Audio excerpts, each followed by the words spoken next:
Tonight, as tensions over racial divides in this country heat up, a closer look at corporate America's role in bridging the gap. An economy functions best when each person has the opportunity to reach their full potential. Do Black Americans have that opportunity today? We'll look at the data, get insights and ideas from CEOs and investors, and launch a conversation that moves beyond politics to progress and potential solutions. The path forward, race and opportunity in America, starts now.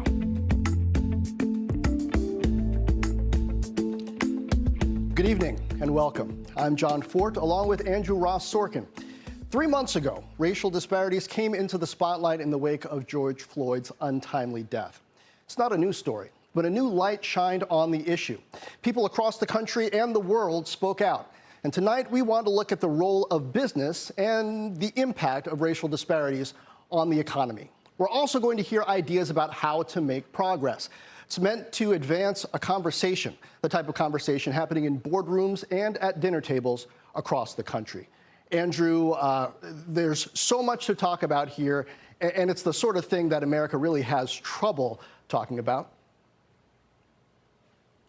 You know, John, there are going to be perhaps even some uncomfortable conversations this evening, but they're important conversations that we need to have. And I know that you and I have wanted to do this program for quite some time, and it's a privilege for me to be a part of it with you.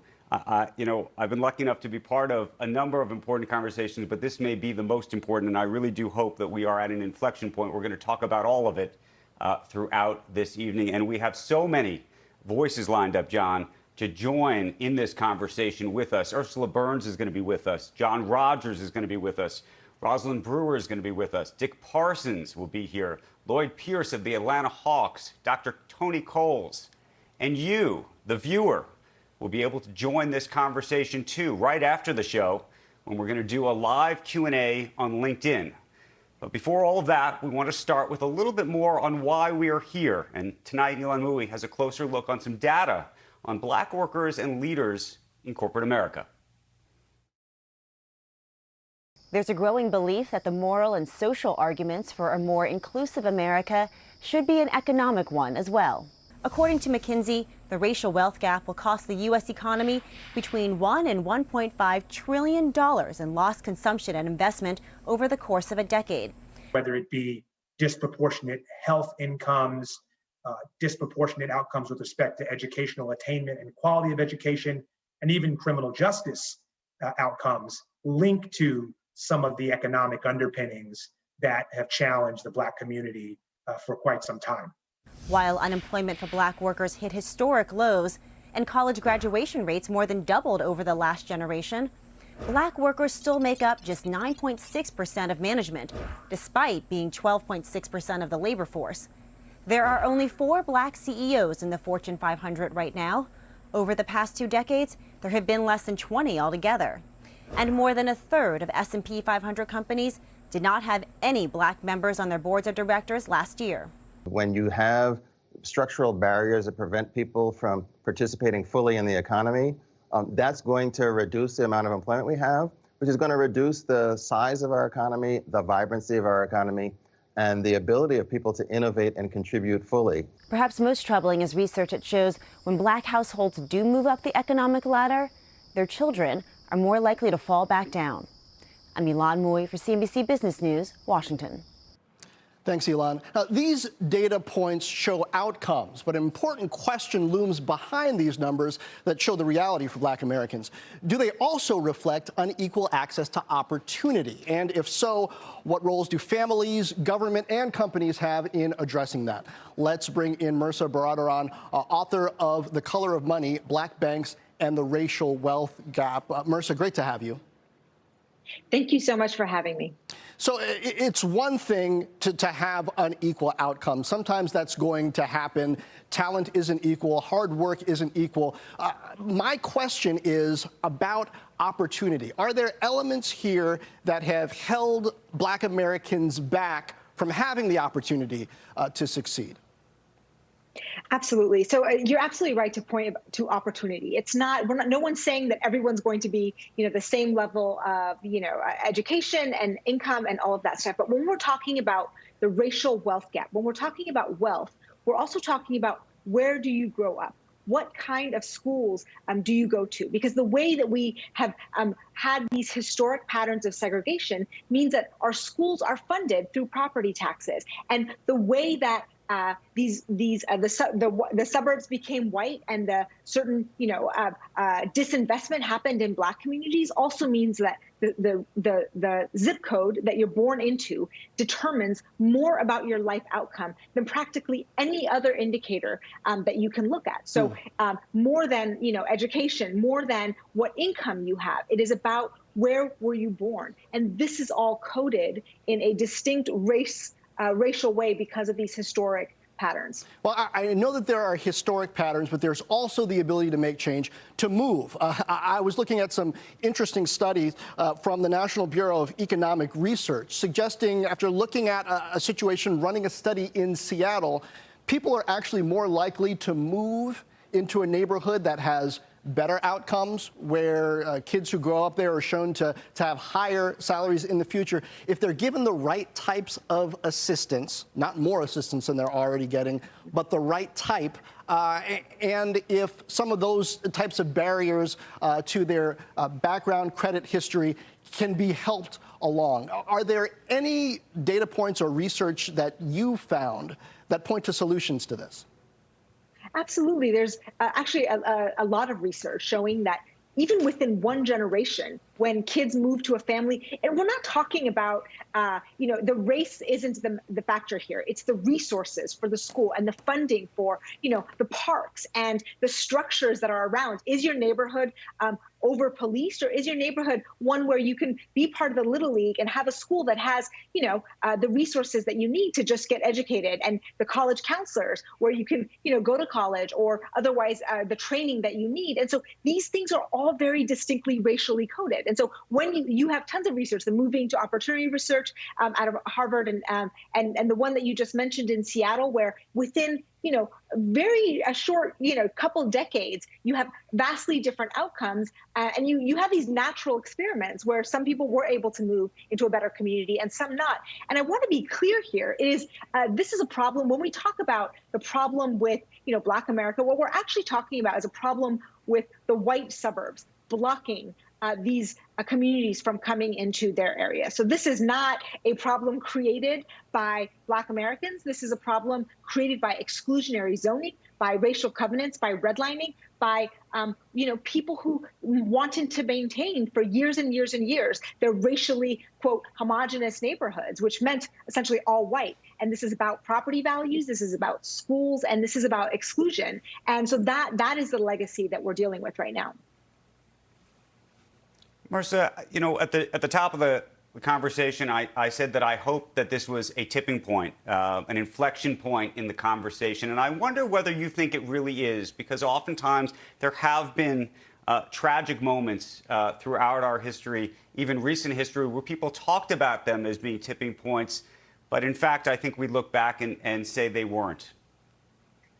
I think it is a tipping point. As to whether we achieve progress or justice is to be determined. I mean, if you look back at every other time where structures of race and racial subordination were threatened, so Reconstruction, the Civil Rights era, this is another inflection point. And, I'm a perpetual optimist, maybe call me naive. I do think there is a recognition by folks that we're all implicated in these patterns. And I think that's what it takes. It doesn't take a stigmatization of what is going on over there, and let's come up with explanations for why, quote unquote, these people can't, get their act together. It's about looking at how am I contributing to, protecting the privilege of my children? How am I contributing to taking my resources and putting them in my, wealthy community, as opposed to letting, those resources kind of blend? How am I lobbying against, exclusionary zoning? Who am I voting for? These are all things that I do think are coming to the surface of the conversation, hopefully. Well, Marcia Baradaran, an important perspective. Thank you for joining us. Thank you for having me. Andrew, I can't help but also notice when we have these conversations, so often in the Black community, we have a different conversation internally and one externally. We know that there's internal work to do as well as external work. The data shows that in communities where fathers are present, it doesn't even have to be in the individual's household, where fathers are present and active, it improves the outcomes for everyone. That's also an important component here. I know it's been important in my life to be active in the community. Hopefully we can figure out ways to enable that both from within and from without. And now let's look at what roles companies can play in tackling that and other issues that have to do with racial disparities. Dr. Tony Coles, co-chair of the Black Economic Alliance, CEO of Cerevel Therapeutics, joins us, along with Rosalind Brewer, Chief Operating Officer at Starbucks, also Xander Lurie, CEO of SurveyMonkey. Welcome to all of you. Thanks for having us. Thank you. Thank you for having us. Dr. Coles, I want to start with you by asking, what do you see as the most critical, both internal and external sort of community impacts for the Black community to really move this economic needle forward? Well, one of the things that we've considered when we formed the Black Economic Alliance, which is devoted to examining the economic agenda for Black America, and we look at three things. We look at work, wages, and wealth. Work meaning the opportunity to have access to a career, the upskilling and the reskilling of Black America to ensure that we're competitive for those jobs, wages to be paid a fair and decent wage, and use both of those things as an avenue to wealth creation. We know, and your last speaker mentioned this, there have been systemic barriers to economic advancement for Black Americans. And I just want to examine one issue that we haven't touched on so far in the segment, and that is the issue of education. Most people don't recognize that even Black Americans who have advanced degrees, so graduate degrees, accumulate $200,000 fewer in net worth than the average white family. The average Black employee with a college degree earns less than the average white high school graduate. And it's even true that white high school dropouts can accumulate more net worth than Black college graduates. So there's something systemically broken and fundamentally wrong if you can take the best of the best in the Black community and they still have these disadvantages. And this is one of the things that the Black Economic Alliance is designed to help to address, to find those opportunities where we can create meaningful work for individuals, and then to ensure that the access to capital, the access to credit for people who want to own their own homes. The average Black household has a 41% likelihood of owning their own home compared to the average white household with a 71% likelihood. Right. So somehow we've got to get beneath these systemic issues in addressing the more fundamental problem. And so, Rosalind, from a corporate perspective, is there a new playbook that we can consider? Because I might argue affirmative action alone hasn't worked. By affirmative action, I mean what it came to mean in having a racial preference for disadvantaged groups. I mean, some of us have certainly benefited from it, but these numbers show that overall it hasn't done what it was intended to do. So in this new era, is there a new augmenting idea or a new idea on what can move us all forward, do you think? John, that's a very great question that you just asked. First of all, let me just say, I have to agree with you. We have not moved away from anti-discrimination to anti-racism. And what we are all living in right now, this environment, it is an example of this work is much broader than the individuals that are being discriminated against. In some cases, a lot of corporations have made huge advancements in numbers, but the environment hasn't changed. And so it is a discussion around inclusion, creating a workplace where everyone feels like their voice can be heard, their views are valued, and they have a place in that company. And it's one of the things that Starbucks is focusing on right now and taking clear advantage of this very moment. We're spending a lot of our time helping all of our partners, we call our employees partners, understand the importance of voting. And if we don't all take advantage of that right now, it can continue to haunt us for years on. if we don't take advantage of this. We've been training on voting nationally and locally. We've also been making advances to help them understand our 200,000 employees that we're going to make sure that they're able to get to the polls. We're also working with organizations to improve the quality of the polls. We've been involved with organizations that right now we know going into this voting season, there are more than 400,000 pollsters that are over the age of 60 years old. And they're at risk. And so in this COVID environment, if we don't address that and get the polls available and working effectively, we're going to be in this situation for a while. And so at Starbucks, we are trying to, first of all, take care of ourselves and do what we can at this company because, you know, we have more than 15,000 stores in the U.S. And those are 15,000 very large communities. We can impact those communities. We can impact our partners that need to vote and get to the polls this in November and hopefully make a difference. But it is about anti-racism, and it is about everybody being in this game, not just the African-American person, the Latino that is discriminated against in the office and workplace. It's about everyone understanding that this solution is going to take all of us.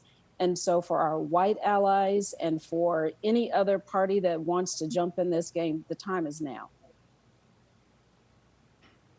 I want to get to Xander in just a moment, but Rosalind, let me just follow up on one thing you said, and it really follows up on something that Marissa said earlier about white America. And, you know, part of what ultimately needs to happen to, quote unquote, create this tipping point is for white America to truly get behind this, right? To truly become, quote unquote, anti-racist, if you will.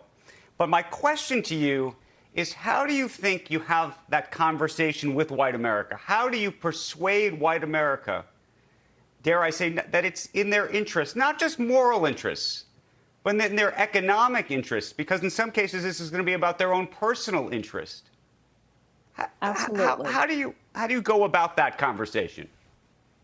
I actually think having watched the videotape of the murder of George Floyd has naturally caused personal engagement.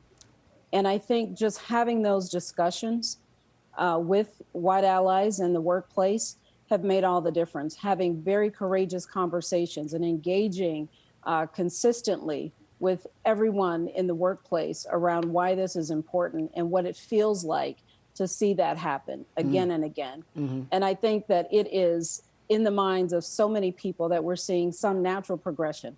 But right. You do hit on a point that there are some that might still be sitting on the sidelines. Let me, and I think, yeah, that is important. And speaking of sitting on the sidelines, Xander Lurie has been there, not on the metaphorical sidelines, but I've been waiting to get him into the conversation. Thank you for your patience. Xander, I know SurveyMonkey has run numbers that look at the public's reaction to these corporate actions around equality. And maybe you could talk a bit about my concern with that also. Is sometimes it seems like some companies might take these actions not to necessarily look at them and see if they're having an impact and are they fair, are they effective, but to get the press release out to say that we're doing something. How does public perception play into what we see happening? I think Rosalind and Tony said it well. I mean, we are seeing a tipping point here in terms of awareness and employees, the white allies who want to do more. Your company does not want to see you tweet about how terrible this is and just move on to the next issue. Your employees want you to treat diversity, equity, and inclusion like it's the most important thing your company does, as important as your product launches, as important as meeting your sales goals. So with SurveyMonkey, we wanted to take our core product and help other companies get better at where they allocate their budget. After George Floyd was murdered, I was on your show with John Hope Bryant, and we talked about how do we use our balance sheet and our income statement to exert more goodness in the world. We partnered up with the Justice Collective, created a diversity and inclusion template to ask your vendors. If you think about SurveyMonkey, we spend close to $100 million a year with our vendors. We recruited and worked with 22 other companies who have collectively billions of dollars of spend, including Zoom and Intuit, Slack, and Upwork, and the Golden State Warriors. We are now sending a survey to our vendors, our marketing agencies, our law firms, our banks, our food vendors, everybody we spend money with, saying, who's on your leadership committee? Who's on your board? What are your diversity and inclusion practices? And I'll tell you, we are going to fire folks who don't live up to the values that we aspire to be. And we're going to pay a premium for folks who do. And we aren't perfect. We've got a long way to go, but we're not going to wait for perfection to make progress. And putting our money where our mouth is the way we can leverage how we make the world take more awareness of this issue that we know is critical to our customers and our employees. Hey, John, can I just add Tony, one thing? There's a recent survey done just after, I'm sorry. There's a recent survey done just after the George Floyd murders, done by Edelman, the public relations firm. And that survey actually suggested that 60% of Americans are actually expecting corporations to step up, to take a stand against racial injustice, and actually to have a clear point of view and to hold their employees and themselves accountable. So in this moment, when there is an absolute vacuum in leadership, corporate America and its leaders have to stand in that gap and have to make compelling points and have to be on the vanguard for these things, not just because it's the right thing to do, which it is, and not just because it's a corporate stewardship moment, but it's because our customers are expecting that of us. 60% of those surveyed said they will walk away from a brand and boycott it if they don't stand up and respond to the recent national conversation surrounding George Floyd's death. And what's quite interesting is that nearly 70% of individuals 35 and older believe it's a moral obligation of corporate America to do so. So there's some data where our consumers are actually talking to us and expecting us to stand in this gap. And I think that's compelling, and we should listen to that. Tony, Rosalind, and Xander, I want to thank you for the conversation and for your insights this evening. Thank you so very much. We want to now talk, really move the conversation to one about the influence of investors on all of what we've just been discussing. Last year, 4.1% of Russell 3000 board members were black. Non-white board members made up 10.4%, according to ISS. To talk about that and more, I want to bring in John Rogers, Ariel Investments co-CEO and co-founder of the Black Corporate Directors Conference. Also, Ursula Burns is joining us, former Xerox CEO and Teneo Senior Advisor. Ursula is announcing today the creation of the Board Diversity Action Alliance, focused on increasing the representation of racially and ethnically diverse directors. Good morning to, or I should say good morning. The squawk box is on the mind. Good evening to both of you. John, I do want to start with you, and I want to understand your sense of where the investor community is on this, because it's one thing for companies to say it, it's another thing even for customers to say it. And we've heard a lot from the investor community, but the question is it just lip service, and are investors really going to hold companies and boards to account? Well, I'm hopeful. You know, it's really interesting. Most investors have not been able to push this agenda successfully. You know, as you suggest, people talk a good game, but really haven't moved the needle. One of the things we've tried to do at Ariel over the last 37 years is to push the companies we've invested in to have what we would call a Jackie Robinson moment, have their first diverse board member. And we can point to at least 45 instances where we've been able to get corporations to have that first, often African-American board member on the board. So corporate America can make a difference, and shareholders can have a major impact if we push that agenda.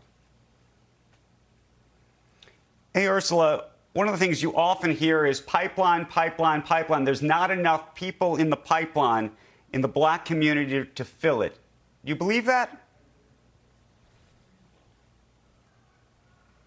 Particularly if we're speaking about boards of directors or the C-suite, what has to happen is that we have to change the criteria.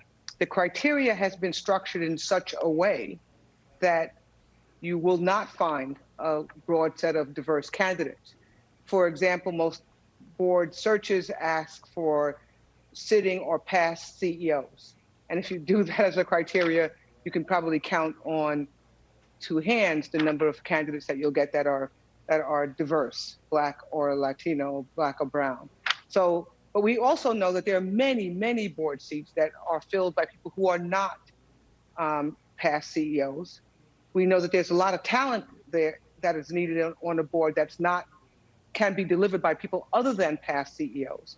So I think that it's a fallacy, and I think a structural form of racism and exclusion to say that the only people who can actually participate are people who have this very narrow set of skills. And it is a way to exclude people versus include people. One of the things that we're working on is literally trying to help with the ELC, with the Ford Foundation, myself and Gabby working to try to figure out a way to help companies broaden the definition and find people who can fit this broad definition of viable candidates for boards of directors.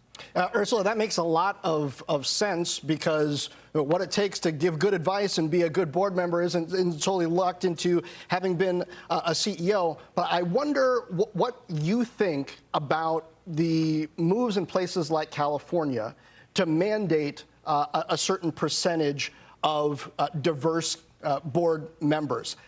It goes to quotas, which used to be the red line, where virtually nobody in corporate America was in favor of quotas. And I'm thinking about this and these issues, and noticed 17 years ago in the Michigan case, Sandra Day O'Connor registered ambivalence about racial preferences in general, saying in 25 years, we as the court hope that they'll no longer be necessary. Well, that deadline is 8 years from now. Doesn't look like it's going to happen. Does that mean that some people think we need to move to quotas? Or is there another thing that we can do? Because quotas arguably are just unfair. I don't agree that they're unfair necessarily, by the way, but that's not the point of this argument. I think that quotas are the result of failure. It's a result when all else has failed. We've given you 25 years. We're 17 years into it. We've said push. It's a good idea. It's better for the company. It's better for it's fair. You name it. And literally, very, very little progress has been made. And what happens when that happens, people get frustrated and they start to mandate things. They start to put in place quotas. One of the things that I'm hoping that happens now, after George Floyd, with this awakening of companies that maybe there is a better way to do this, that this awakening results in the lack of need for quotas. But if we continue down the path that we're on, we'll be like California and like the UK, where you're going to have to mandate that people actually do something. Quotas don't work.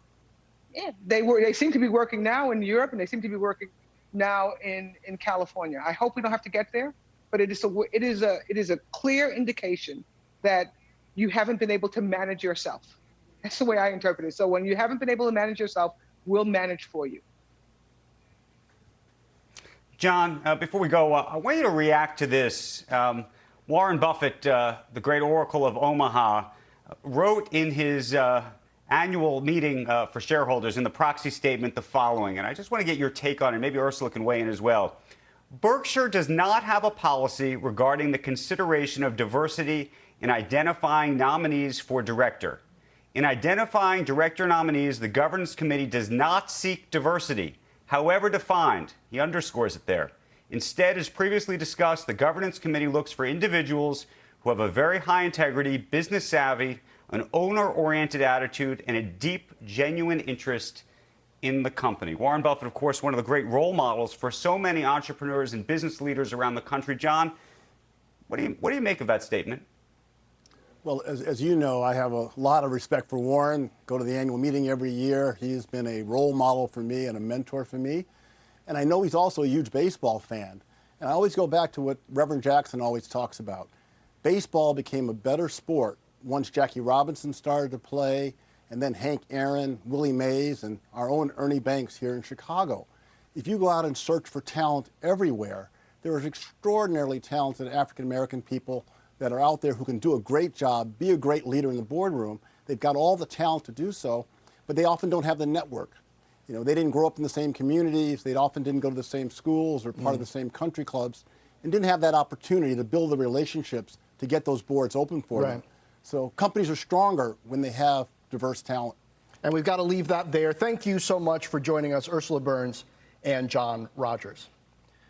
Now, let's turn to some potential solutions to improving the pipeline of black workers. Higher pay and better benefits are big draws, I should say, for jobs in the tech sector in particular. Yet black workers make up a tiny fraction of that workforce. Sharon Epperson reports on a nonprofit that is trying to change that.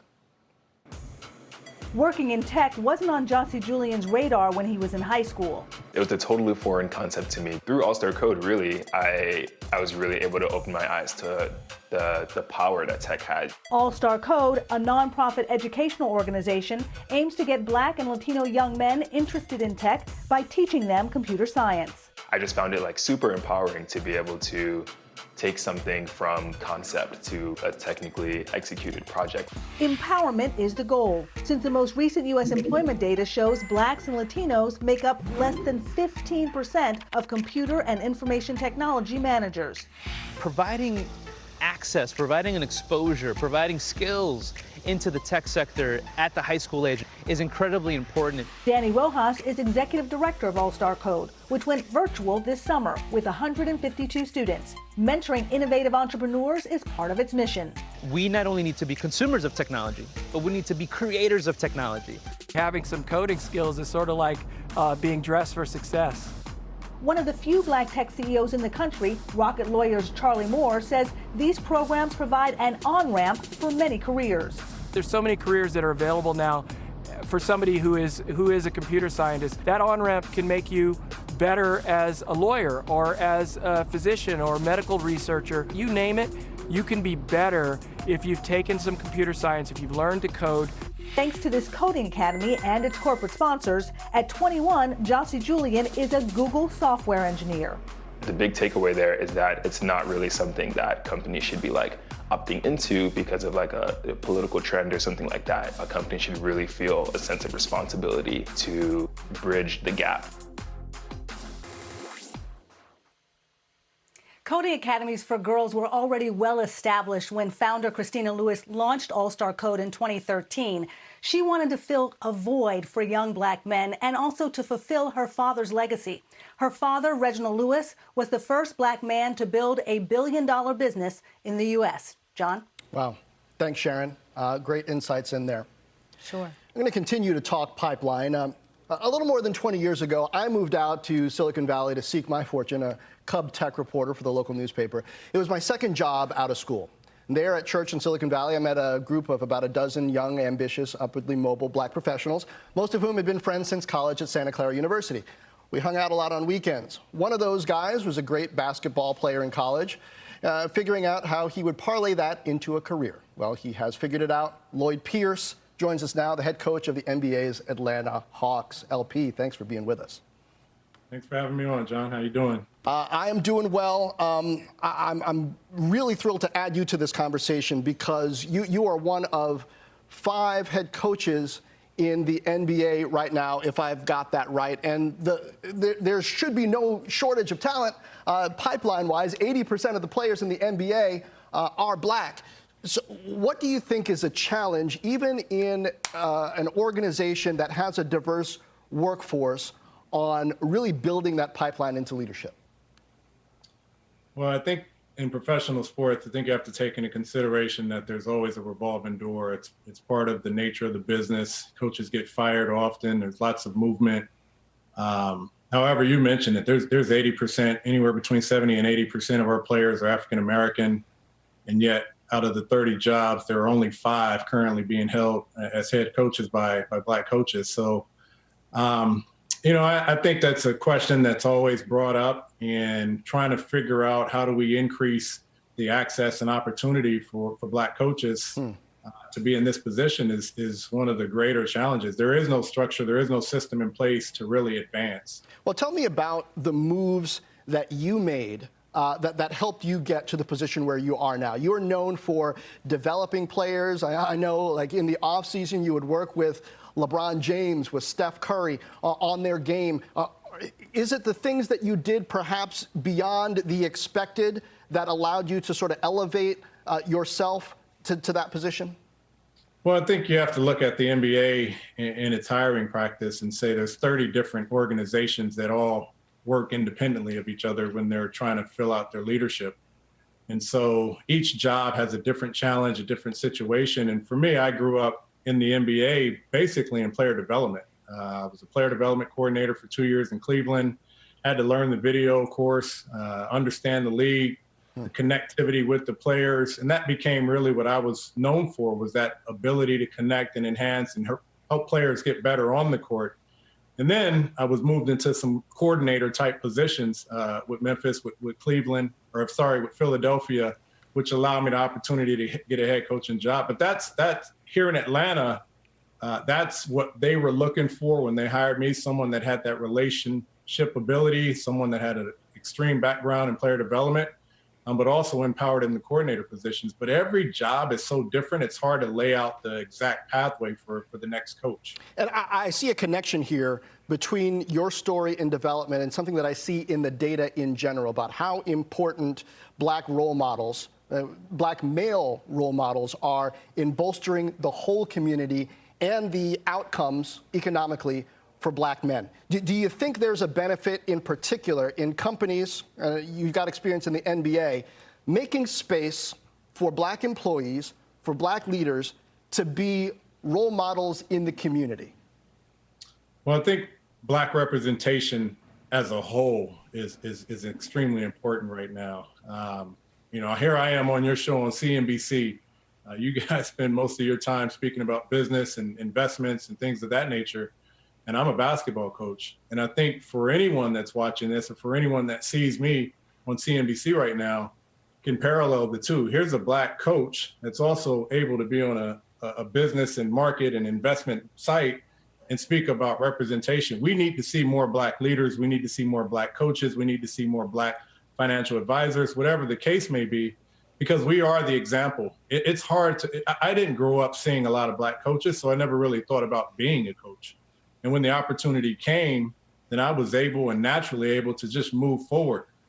I have to be the example for the young generation of black men and black women, so they see that there are other things that they're capable of becoming. And one is a coach, and one is a commentator on a business TV show. Absolutely, and we thank you for joining us and giving your unique perspective. Lloyd Pierce, my friend, the coach of the Atlanta Hawks. Thanks, John. Andrew? John, that's a great conversation. We've talked a lot about opportunity, but access, of course, is another key aspect of this conversation, in particular, access to capital for black entrepreneurs. Frank Holland has more on that this evening. Frank. Andrew and John, black founders are securing around 1% of venture capital funding, according to the most recent report from Diversity VC and Rate My Investor. Latino investors, slightly less than 2%, and more than 75% of that funding, it goes to white investors. Black entrepreneurs are also seeing a smaller but still notable disparity in securing bank funding. 15% of black entrepreneurs are able to rely on banks as a source of startup capital, compared to 19% of white firms and the 18% average, according to a study from the Congressional Black Caucus. The numbers, they really illustrate what we're generally hearing from black founders and entrepreneurs, including Zawadi Bryant, who, along with her partners, self-funded an innovative idea: pediatric urgent care centers. Are you feeling bad? Urgent care for kids. Yes, we have the COVID-19 test for children. The idea took Zawadi Bryant from being an engineer and executive to an entrepreneur. I'd had so many experiences in corporate America that I made the assessment that I could do better on my own. In 2007, Bryant and her two partners co-founded Nightlight Pediatrics. It's grown to 8 locations, generating $11 million in revenue. She says her life and work experience play a big part in her role as CEO. I am an entrepreneur that happens to be black and happens to be female. Thank you for calling Nightlight. May I help? The business was self-financed at first. Support from a small business development center eventually helped Nightlight secure bank loans. Statistics don't lie. The numbers don't lie. We don't get the funding. We don't have the networks.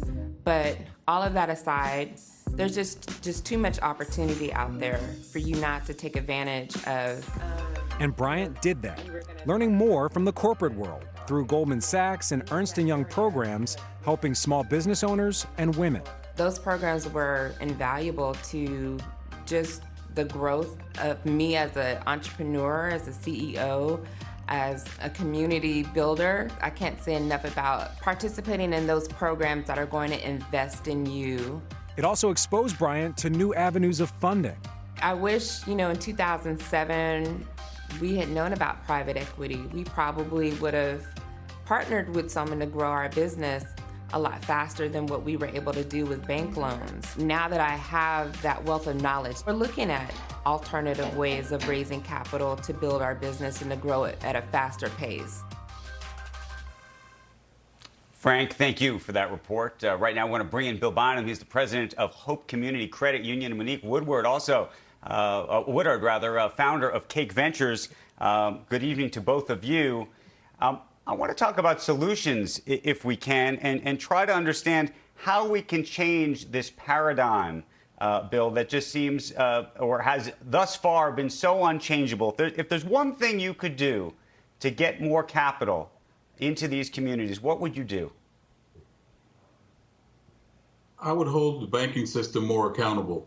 You've had generations of institutional and systemic barriers that have denied people of color access to basic tools to acquire capital and accumulate wealth. But when you have a situation for every $10 in wealth held by white families, black families only hold $1. Every dollar in net worth by black families with children, white families own $100. Credit scores, lower levels of collateral, all of those are simply a byproduct of the racial wealth gap. So we've got to make sure that if you're a black family in Mississippi and you have $150,000 net worth and you have a harder time getting a loan than a white family owns only $30,000 in net worth, you've got to fix a system that is inherently flawed. Monique, I'm curious where you land on what I would describe as targeted venture capital. So you're looking at a number of funds recently, including SoftBank and others, that have announced plans to have funds that are targeted towards black investors, for example. Is that the answer? Is there a more systemic answer to this? No, I think venture capital is certainly a piece of the financial continuum, but as you heard with the previous entrepreneur, she's self-funded. And when you have such a disparate level of capital that entrepreneurs and people of color own, you can't go to friends and family because they don't have the means to loan you money to start your business. I think really when you look at wealth in America, it's still primarily in home ownership and entrepreneurship are proven means of closing the wealth gap.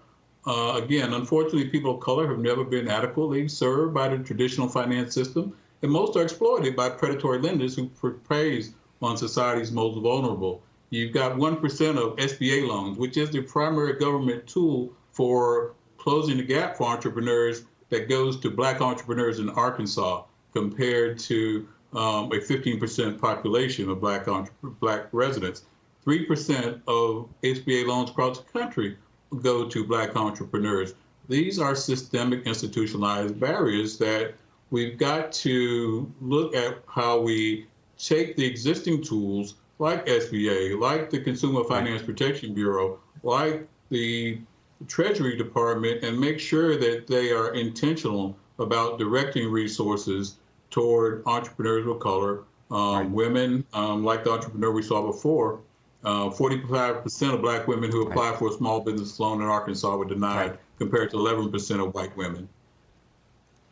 Let me direct that question, if I could, also to Monique. I know we've talked here about the banking industry, but I want to talk specifically about the venture capital business, which, when you look at the numbers, they're stark. And the question is, how can you change them? And how can you get that industry and all of that money behind trying to find the next Apple that's founded by somebody of color?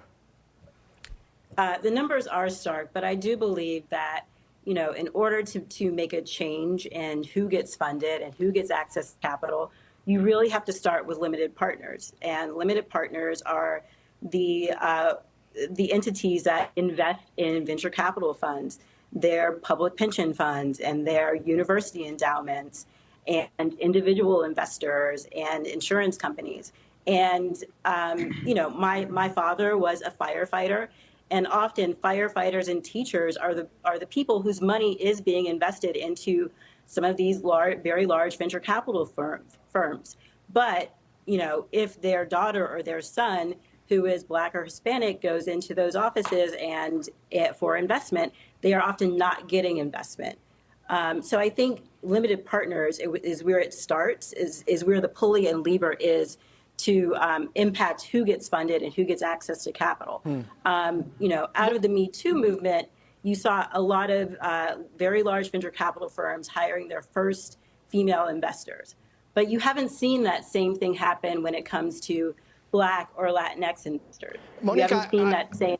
Monica, along those lines, I wonder what you think about the idea of venture capitalists, investors of color, more often kind of banding together and focusing on those opportunities in the community. I'm hearing and seeing some of that, but in a way it might be the 21st century version of some of the ideas Malcolm X was talking about in getting community resources circulating inside the community. Are there enough executives, enough investors that perhaps that has a shot as well? There are certainly a number of venture capital firms and private equity firms led by people of color. There's roughly $70 trillion in assets under management across a few different asset classes, but only 1.3% of that is being controlled by fund managers of color and fund managers who are women. And so there's a lot of opportunity for more capital to flow into the hands of fund managers of color. Now, does that mean that fund managers of color will exclusively invest in founders of color? No, but I know that if I look at my stats of having invested in 55% of my companies are companies led by women, roughly 60% are companies led by underrepresented founders of some sort. And those numbers are markedly different than most other venture capital firms. And so the more money that flows into fund managers of color and diverse fund managers, what comes out is more diverse entrepreneurs getting access to capital. Okay. Monique, thank you. Bill, thank you for the conversation. Finally, we want to talk this evening about solutions for corporate America in all of this. I want to bring in Dick Parsons, Senior Advisor, Providence Equity Partners, private equity firm specializing in media communications and information companies. He's also, of course, the former chairman of Citigroup and former CEO of Time Warner. Also, Ron Williams is with us, former chairman and CEO of Aetna. And Charles Phillips, chairman of Infor and the co-chair of the Black Economic Alliance. Gentlemen, thank you so much for joining us. As we said, we want to talk about solutions for corporate America and what you think can be done. And Dick, I want to start with you and try to understand inside the biggest companies in America what you would do. Do you put in incentives? Do you put in financial incentives to change this dynamic? I think I ask you that because I see big companies like Microsoft and Uber doing that, but then I see other companies going another direction. Well, one man's view and what we did at Time Warner.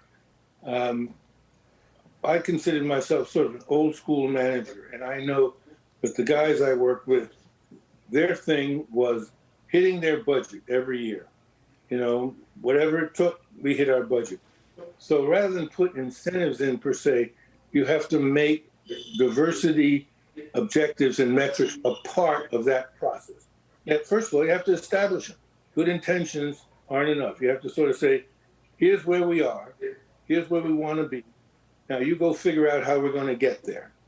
And you have to have some transparency around that so that not only are they holding themselves accountable, their peers and indeed shareholders and other constituents can see where you are and what your objectives are. So you make it a part of the business management process. And then what I found was, you know, I had guys and gals who were well-meaning, but they'd come back and they said, well, I can't find anybody. You know, we look, but we can't find anybody. And you have to say to them, guys, you know, you're not going to find them at your club. You're not going to find them across, you know, the golf sport. I went and hired a woman. Her name was Debbie Langford. I'll never forget her. She, whenever anybody told me they couldn't find diverse candidates and we required diverse slates, I said, go see Debbie Langford. She would find them somebody. And over the course of 4 or 5 years, we hired well over 100 of Debbie Langford produced candidates for VP or above positions. So you're going to make it a part of the process of the business management process. And then you have to help well-meaning people, but who don't, by virtue of the way they live their lives, by virtue of the way that we live our collective lives in this country, who don't have access and knowledge about the diverse community. You have to give them someone who can help them find candidates where candidates exist. Ron, on that point, as this program has been broadcast, I've gotten emails from some viewers who have said that goals and quotas are the equivalent of reverse discrimination. At a time like this, how do you respond to that? And how do you talk about these issues inside a large corporation? Well, I think the objective is really to broaden the applicant pool. And I can tell you from my experience that when you broaden the applicant pool and when you look for the absolute best candidates, a higher percentage turns out that it's a woman or a person of color. So from my point of view, we really are talking about CEO leadership in terms of creating an environment that is receptive to people of color. And the other point I would make is that the CEO has to demonstrate strong leadership in this area. If the CEO does not, the board has to. And if the board does not, then the institutional shareholders need to demonstrate that leadership. And the institutional shareholders have to look at their companies as well. I was really surprised to see that ISS, a company that recommends to thousands of shareholders how they should vote, actually has no women and no people of color on its own board. Charles, I hear this tension, and I'm looking at this tension between pushing for equal outcomes versus equal opportunity. I think a lot of people can get behind equal opportunity. And part of the issue is for equal opportunity to play out, as Dick was saying, you got to have the broad enough aperture that you're fairly considering everyone. So how do we push toward a future where we truly have equal opportunity without crossing into the line of trying to push for equal outcomes? Well, I think one of the challenges is a lack of proximity is the word I use, is that if you have a history of segregated schools and communities, you're not going to be around that opportunity. So one of the things we're doing at the Black Economic Alliance is try to be that intermediary and set up organizations and structure to do that. So we're connecting large employers, for instance, with job training programs who have a credibility and presence in the Black community. They're just in two separate places. We're doing the same thing with venture capitalists, for instance. I've worked in Silicon Valley many years. Some of the largest ones out there said the same thing. I don't have a pipe. I don't know where Black entrepreneurs are. Well, you live in a place where Black people aren't. They're in the South 55% and the East Coast 70%. And so we're setting up a center. We're working on that now on the East Coast, so people who are in venture capital on the West Coast can be around Black people and find these entrepreneurs who have great ideas. So we just got to bring people together. We're all kind of locked into this. And my pitch to them is, look, this is good for you as it is for us, because if you look at the demographics going forward, these are your future customers, these are your future employees, the country is changing, you got to get on board, and let's all be in this together. Hey, Dick, I got a question about this I would idea make this of really important. Oh, go ahead. Go ahead, Ron.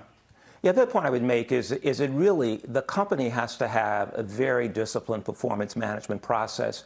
So many young people of color come into companies, they're there 4 or 5 years, and they really don't get a fair and accurate assessment of their capability. And the reason they don't is the company doesn't really have a disciplined performance-based system. I've been in many meetings where careers were decided by someone saying, well, I've heard they're not really good at that. And when you push back and say, what is the experience you have with that person, you find out, well, I heard it on an elevator, or someone who works for me knows about it. Companies really have to create a hospitable environment that's fact-based and performance-based. Hey, Dick, I just wanted to ask you about recruiting and even beyond that, education, which is to say, how can big companies, pluck people out, really recruit people early on to create that pipeline? I remember many years ago, you said that you worked twice as hard to get half as far. And I thought that was a great line. But unfortunately, it's the truth for too many.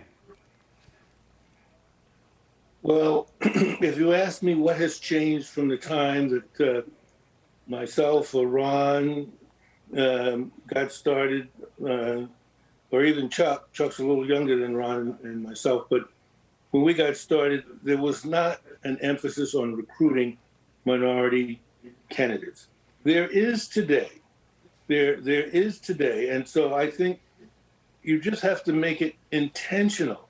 People have, they're well-meaning, but until you crank, the metric into how you're going to be evaluated on a performance basis, it doesn't get the attention that it should. But nowadays, I'm on 3 public boards, and they're all focused on recruiting, and they're doing a much better job on recruiting. But the problem is that recruiting will resolve 15 years from now the issue of underrepresentation at the highest levels in corporate America, and we have to do something about it now. The one thing I would say that my colleagues have said already is that the talent is out there. Now, not necessarily, Chuck comes from the world of tech, and there isn't proportionately the talent minority community that there is, or if you X out the Asians in the minority community that there needs to be. But the talent in most of American enterprise is out there. You just got to go find it. It is out there, Dick. And we will. Can't be lazy. Dick, I hope Go ahead. I want to second what you just said, but unfortunately, we are out of time. This is a conversation that should continue, though, and deserves to continue. We want to thank Ron, Charles, and Dick. We are, I should mention to the viewers, going to keep this conversation going. On Thursday, September 10th, we have a special CNBC event called the Inclusion in Action Forum. We're going to be covering how business leaders can take concrete action addressing racial disparities. And you can register at cnbcevents.com/inclusion. John?